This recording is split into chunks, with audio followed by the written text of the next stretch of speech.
If your Chevy truck fuel gauge doesn't work, here's why.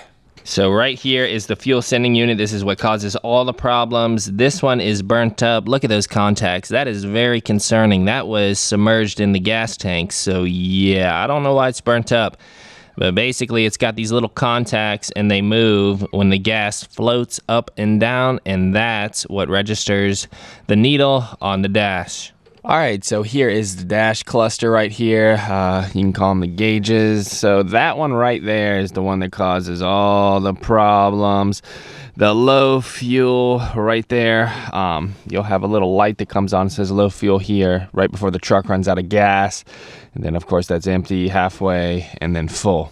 So this is the gauge that causes all the problems for guys when it comes to these fuel pumps and low fuel. So I got this old busted fuel pump in the truck with me right here. Now I want you to take a look at this. This is, they call it the fuel sending unit. I call it whatever, the fuel level gauge, you know.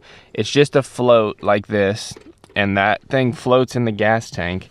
Right here would be low fuel, so like that's the bottom of the gas tank like that. So the low fuel like that would correspond over here to empty, and then when it's about halfway like that, you know, that would be about halfway on the fuel gauge right here, and then all the way full like that, you guessed it, is all the way full right here on the gauge.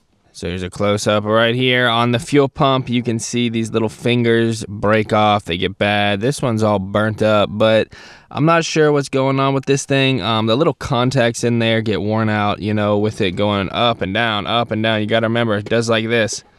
All day long, that thing's bouncing up and down, and it'll cause this to wear out. There we go, you can see it's got worn out markings right there, so it can't get a good connection, and that's what causes these gauges to not read right. So, you know, if it's saying empty like that, and then it'll go boom, bounce to halfway, and then boom, back down to empty, what's happening in the gas tank is this thing's bouncing like this, and it's just all messed up right here, these contacts. I'll get a closer look here so you can see, but they're all worn out, bouncing around like that, and then the gauge will tell you wrong. Purple and purple come up right here to these two in the middle, right there. Purple and orange, these go back to the computer, and then from the computer, they go out to the gauge. And this coming in here, going down to here, right here, ends in the gas tank, and this is what causes all of your problems, and that's why you're running out of gas when you think you have a full tank of gas, but you don't.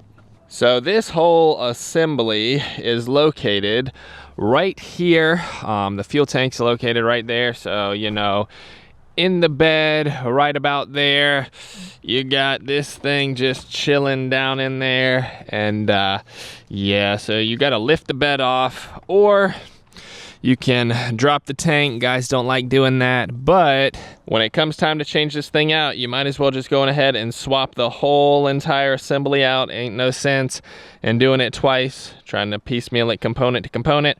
Pull the old bad one out, drop your new one in the tank, and then you should be good to go.